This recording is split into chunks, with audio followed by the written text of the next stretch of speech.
It's finally time for me to start sharing some of the amazing conversations I've had with people around the globe. This podcast will dig deep into the struggles and hardships that have been the defining moment for so many. And we'll keep it all in the gold zone, which I define as the area between good and great, the zone where change is made and goals are met, one podcast at a time. Welcome to this next episode. For this next person, he is pretty well known, a very big icon in the industry. And the crazy thing about him is that I had followed his work for a while. I used to use his work actually as little practice points of what I wanted my fades to look like. Welcome to the show, Los Cut It. Yo! What up, Sofie? What's up, everybody? What's up? Happy What's to be up? here. Glad to have you on here. I'm glad to be here, man, honestly. Especially because we have so much time now. Do you feel like you have taken something for granted that you didn't before? Like, what do you miss the most? Like, when you think about everything that we can't do anymore, what is like your top 5 things that you wish you could do? Just go out and eat.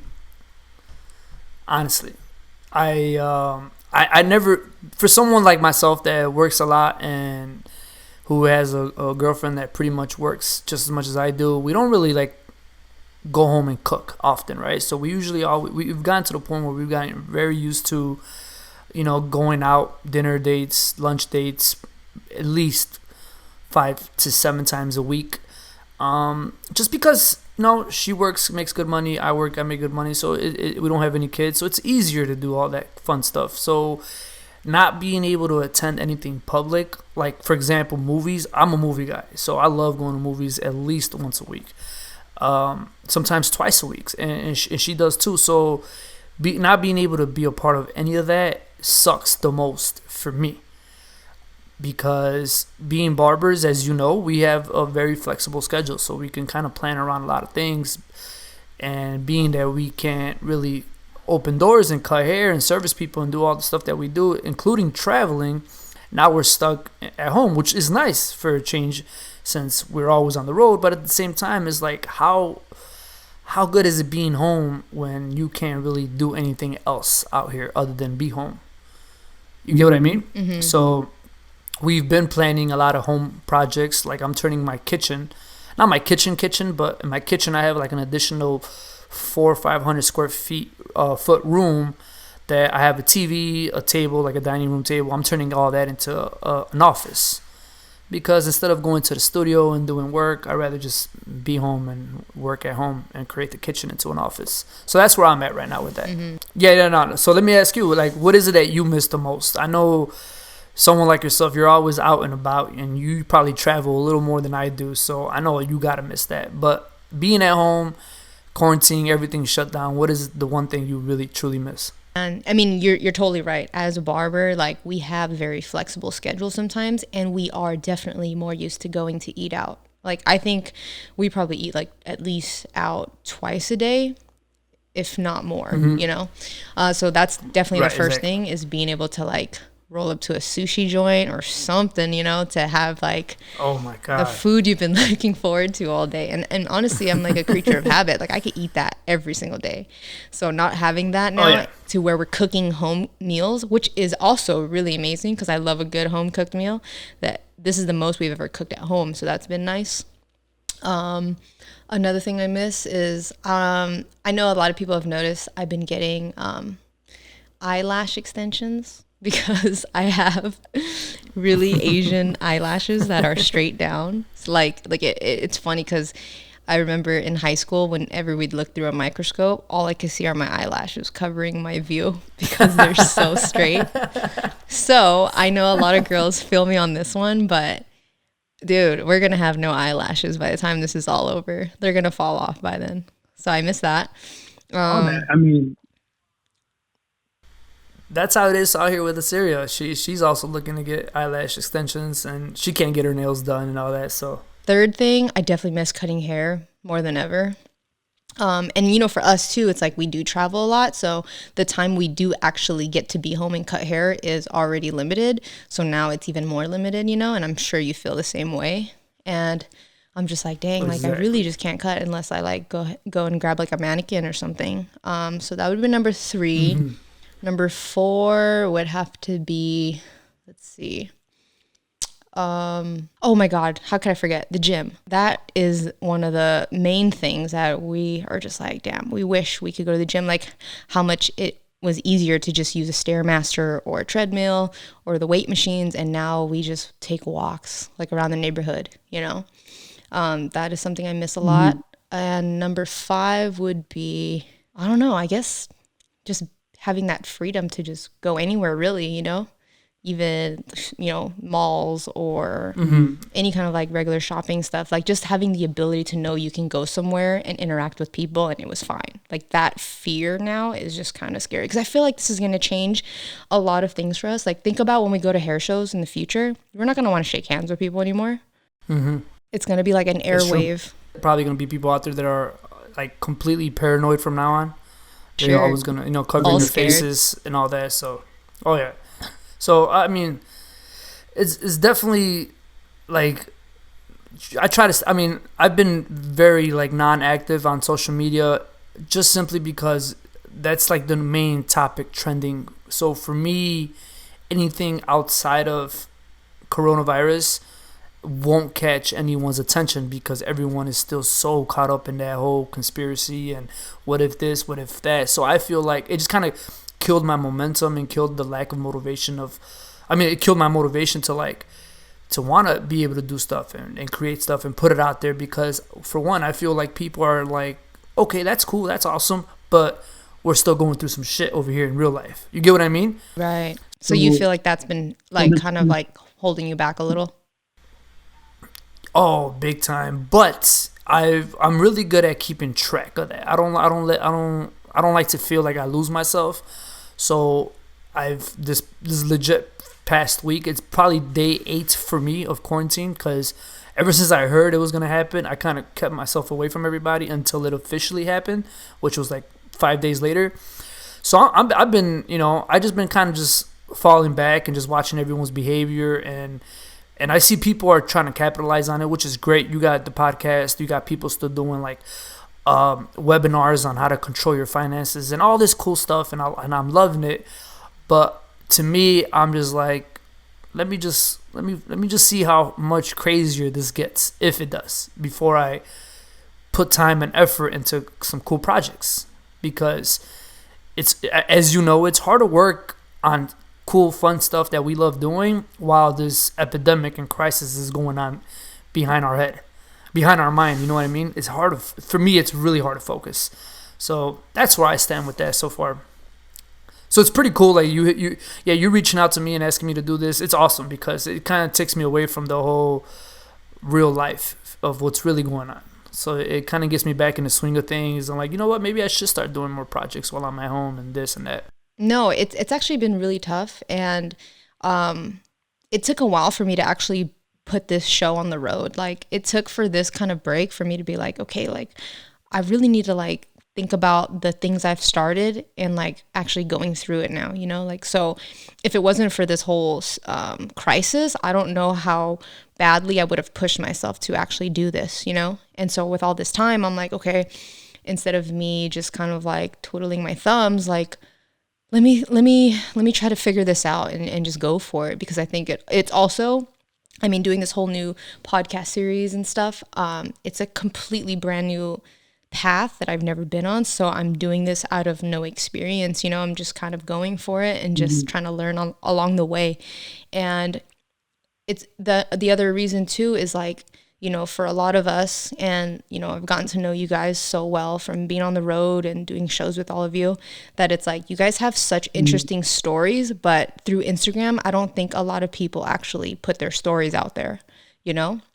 So I was like, in my page, if you've seen, I do talk a lot about the stuff that I've been through, stories and stuff like that. And people have always like gravitated and found inspiration through it. So I was like, dang, like what if I could help other people kind of like open up their stories a little bit so that people can know more about them, like more on a personal level, you know, it's just little things or big things or, you know, different struggles that they have all been through that have helped them get to where they are. Because the truth is, like, none of that is just easy. Like, we didn't just wake up and you just knew how to do everything.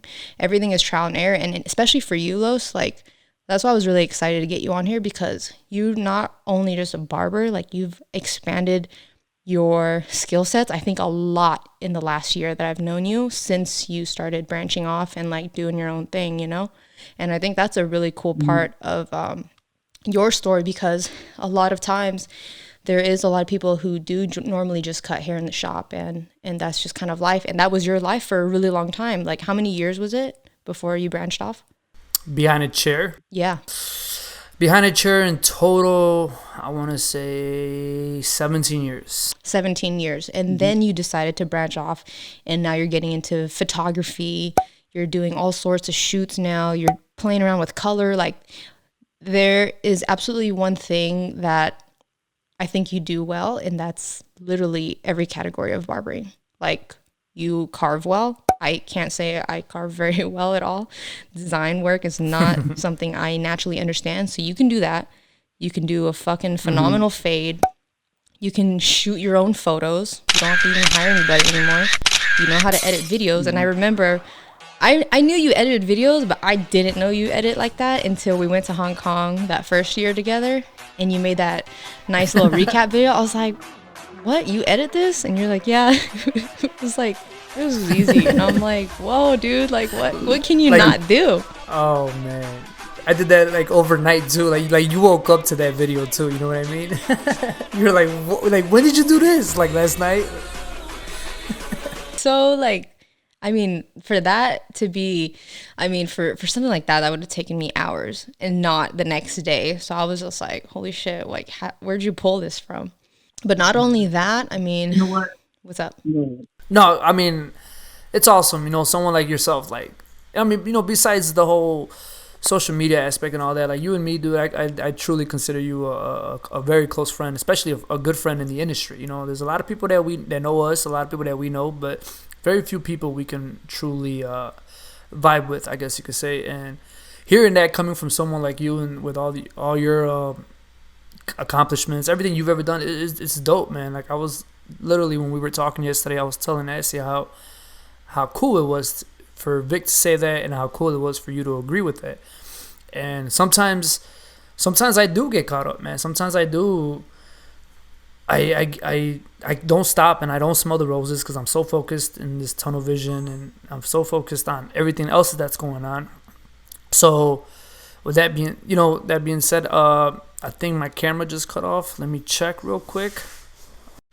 And we're live again. All right. So like I was saying, yeah, it's pretty cool to hear that. And for anyone who is listening and really don't know anything about me or know as much about me as what you just mentioned, it's all about, I guess I've just been blessed and cursed at the same time, because I'm a very impatient person. And for one, like, being impatient has gotten me where I'm at, but also being impatient is like a bad thing, because a lot of people, including my girl and other people, are like, dude, you're so impatient. So with that being said, I like getting stuff done quick. So the reason why I feel like I got involved with videography, photography, cutting hair, everything that I've ever done in my life, that people be like, dude, you do this, you do it all, is because I've hated waiting on people to do things for me. You know, and it all started as a kid. When I was a little kid, you know, even for my dad to take me to the barbershop and get a haircut, I hated it. And I was always very impatient. I had to go buy my own machine because I couldn't wait a month like he did. So I had to cut my own hair until I got better. My videography, I got great at that because I hated waiting on people that took 2-3 weeks to deliver. And upon delivery, it wasn't what I imagined. So I would always be like, hey, can you fix this? Can you fix that? And you know, that took another week. Same thing with photography. Same thing with just a lot of things that I do was because I was impatient, and I was like, you know what, as cliche as this may sound, we hear it all the time. You want something done right, you do it yourself, correct? So me being able to expand from cutting hair behind a chair for so many years and just getting better and better at every category, because it was just something I just needed to be, just like how you felt, you just needed to be good at it. I just needed to be good at it in every category, in every aspect. And once I feel like I'm good, I hate staying there. So I branch off to other things. So that's how I took photography and videography, and it was all through YouTube and self-taught. And just like you're doing today with this podcast, you're not someone that's been doing it for years and it's 100% experience. You're literally just going off, and you're killing it as you're learning it. And I think that's what a lot of people are afraid of doing, is failing. It's accepting fail. I can accept failing. I just can't accept not trying. Dude, I relate to that on so many levels, because the reason I do what I do is the same thing. I don't want to wait for someone else to do it and waiting around or paying someone else to do it. I just learned how to figure it out and just try. Right. Even if it doesn't come out 100%, at least you did it. You know what I mean? And it was good enough that you did it so you could release it.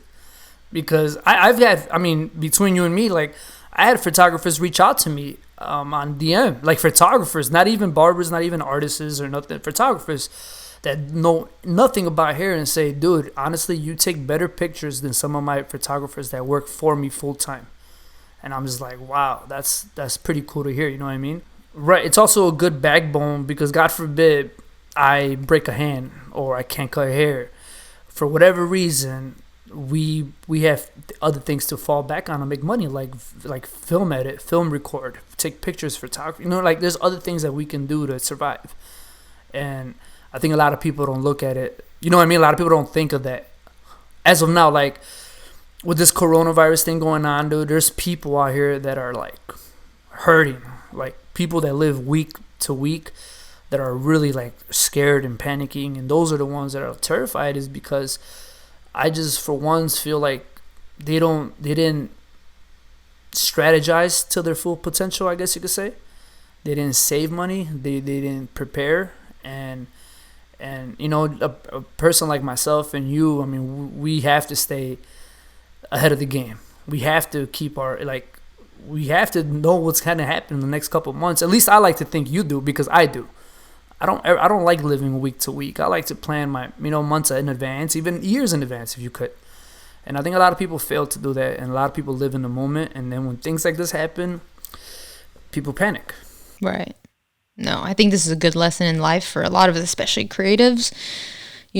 This is a way for you to really think about planning ahead for a crisis like this, because we all didn't know something like this would ever come, and now it is, and I'm sure it'll be, I think people will get better with it after this kind of gets resolved. Yeah, I hope so. Yeah, you hope so. I hope for the better. I hope the States becomes a big family, because I see people are being more lovey-dovey online now, and people are supporting each other now and all that cool stuff. But I hope it sticks. I really hope it sticks. So, kind of finishing off with the connection we had with the cameras and stuff, it's definitely taken your work to another level. Like, before you just had like clean photos of your work, but now you're doing these collaborations, you're doing BTS videos on how that's made, and more importantly, we can't forget the launch last year of both of our master classes. You had launched, what did you call it? Creating a masterpiece. Creating a masterpiece class. Like, that is crazy, because that's all stemming from you now working outside of your element to create this whole new vibe for, higher quality work, not just in the work itself, but visually and how it looks and how you're marketing your brand. That's really cool. That was awesome. That to me was like, I was. We both scared. We were scared. Did them together. My bad, dude. I said it was scary. Like, it was truly scary. It was something that it was just a leap that you and I took, trying to get people to pay a lot of money to come see you, and then the pressure on us to entertain people for 2 days was intense. Were we the first two barbers to ever have a masterclass like that in the world? I don't know. I really don't know. I think there's a lot of classes, but I think, at least for us, it seemed more of like an overall thing. Photography. Yeah, there was more than just a technique that we were teaching. We were teaching something else. So I would say it was probably it seemed, I don't want to call it what it is, but that's just what I know off my own experience at this moment, is that it seems like they were the first two classes to have branched off into a lot of other things that I think people really need right now. Right. So that was dope, man. And I'm glad we did it at the same year. And I'm glad we The people experienced it that I've seen a lot together. of people, oh, it was awesome.